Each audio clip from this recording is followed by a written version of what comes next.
Haji wuno agambibwa okuba nti yadda ku muwala we n'abeera nga amusobyako. Gw'oli mu kulabaawo ye Haji Ali. Ono nno kigambibwa mbu yadda ku mwana we ow'emyaka 14 n'abeera nga ate amusobyako, n'abeera nga ate amwebakako, n'abeera nga amufuula mukyala we. Mawulire go gannaku, simanyi kikiri mu ggwanga lyattu Uganda. Naye ono yakwatiddwa poliisi era nga munnange essaawa yonna ajja kubeera nga atwalibwa mu kooti abeere nga annyonnyola. Ono yagezaako n'okuba nti n'atiisatiisa omukyala oba mukyala we, omu ku bakyala be, oluvannyuma lw'okukigwamu nti munnange ono abadde yebaka ku muwala we. Kaakati n'alyoka abatiisatiisa n'abagamba nti we banaabanga bawaabidde bajja kubeera nga munnange alekeraawo okubawa obuyambi, alekeraawo okubawa sukuulu fiizi. Ensonga nno bwezito bwe zirijjukira nti ono musiraamu. Abasiraamu bakkirizibwa okuba nti bawasa abakyala abasukka mu naye ono yadda ku muwala we n'abeera nga ate amufuula mukyala we, n'abeera nga amusobyako, n'abeera nga munnange buli kaseera aba yeegatta naye. Kibi nnyo ddala. Simanyi ono yagwana kibonerezo ki, naye katulinde ebinaabanga biva mu kooti. Suuyi Zuka abadde ku mitimbagano gya TikTok where ng'agamba poliisi temuyambye omwana we ow'emyaka 14 bamusobyako. Omwana amanya tetugenda kugabawa, naye nga eyamusobyako ye bbawo omukyalo ono, ate omwami we bayita Mwizerwa Ali, nga bonna batuuze ba Bweya Kajansi. So bwe twafuna amawulire gano ne tuwulira nti n'omukyala yeemulugunya, twayimukiramu ne tumakinga sure nti tutunula mu fayiro eno, era ne tusobola okumatiza office ya DPP fayiro ne bagisanctioninga, era nga wetwogerera Mwizerwa ali kwa lumanda. Bagamba kiri alleged nti omusango guno yaguza wakati wa May ne September mwaka guno. Mu mawulire amalala student gwe twakulaze olunaku olweggulo nga tukugamba nti munnange teyasobodde kutuula ne bayizi banne abasinye ey'okuna ebigezo, kaakati bingi ebivuddeyo oba ebizuuliddwa. Kigambibwa mbu ono yali yafunyisa omwana wa senior 1 olubuto. Mbu student ono owa senior ey'okuna kati omugenzi kubanga yejje mu bulamu bw'ensi eno yeetuze ge mazima. Kaakati munnange yali yafunisa omwana wa senior 1 olubuto, kaakati ne wabeerawo pressure okuva mu bazadde b'omuwala ate era n'ab'omulenzi. Kaakati nno abazadde b'omuwala mbu ne babeera nga basalira famire y'omulenzi ono eyejje mu bulamu bw'ensi eno ayitibwa Emma Mate. Munnange ne babeera nga babasalira obukadde 3 babeere nga ate babusasula. Kaakati nno okusinziira akuleeta eyalekeddwa omwana ono nga tanneetuga, munnange yasazeewo kuba nti yejja mu bulamu bw'ensi eno n'afundikira nga asubiddwa n'ebibuuzo ate ebya siniya ey'okuna. Mawulire ago si malungi, naye yoyo Emma twamukulaze n'olunaku olw'eggulo. NI Newspack channel, subscribinga, likinga, tereka obubaka bwawo mu comment section. Tugezeeko wa Spicy Diana avuddeyo n'agamba nti temusala mugambo,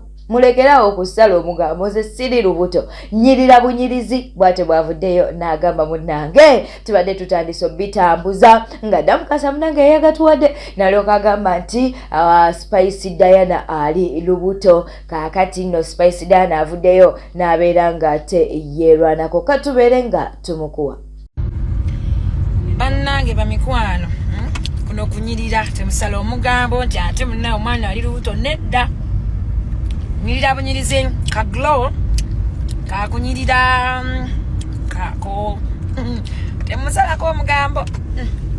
Omanyawo mwakulaawo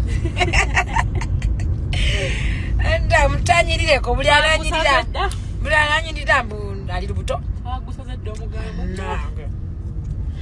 So we are still young. Chali byana to. Chali bito.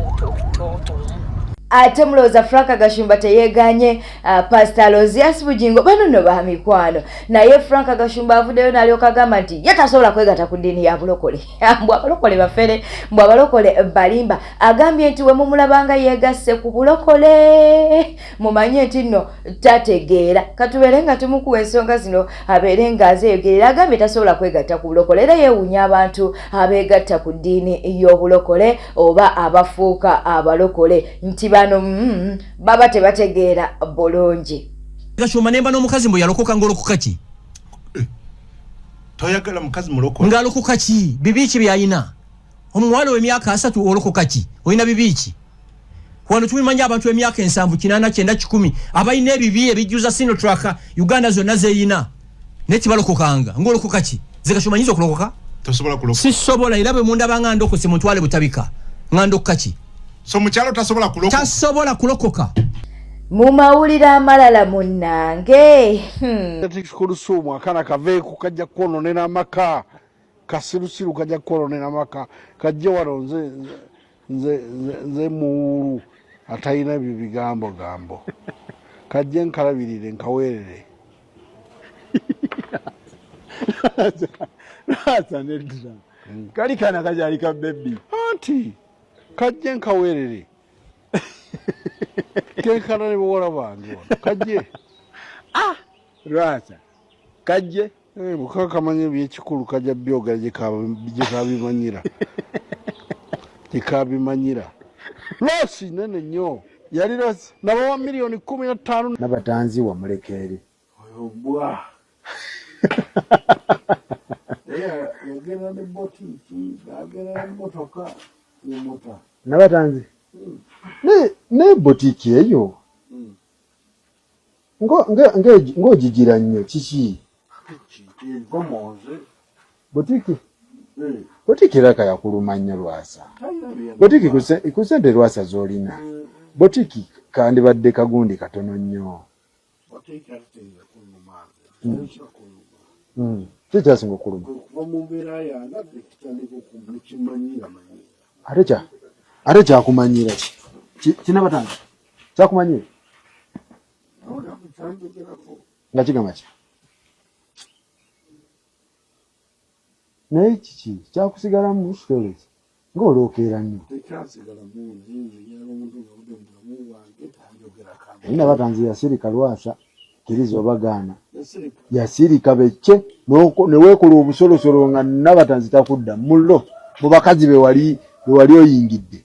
Nabatanzi omu ku bakazi abaakuta ne bakola bati. Wamulabako ku TV nga ng'ate munaku abeera n'empewo. Wamulabako ng'akwogerako.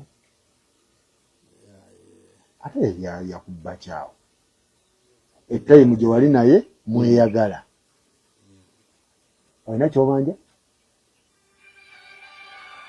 Ego omukazi gw'otute Dubai n'omukolera buli kintu. Ani akuba? Kuti Nicole.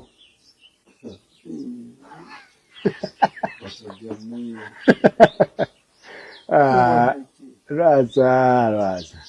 Oga omukazi gwe watwala Dubai. Omukolera buli kintu.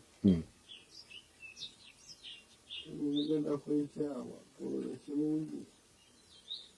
Naye ate mutayimu eyo wali wakamukyawa n'okola emikolo oli omukyala ye yali ani oyo yakubba ebintu. Enjogo nawasa. Enjogo wali otutte okuwasa? Nawasa. Kibuuja ate. Kiriwa kyonna? Kyani?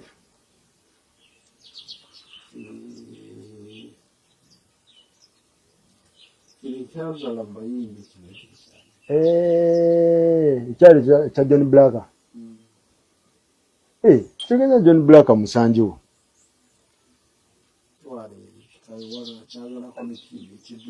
Bwete tambudde badde mulabi mulungi wale kwekumira ku News Park channel, subscribinga, likinga, tereka obubaka bwawo mu comment section. Beera bulungi, wera.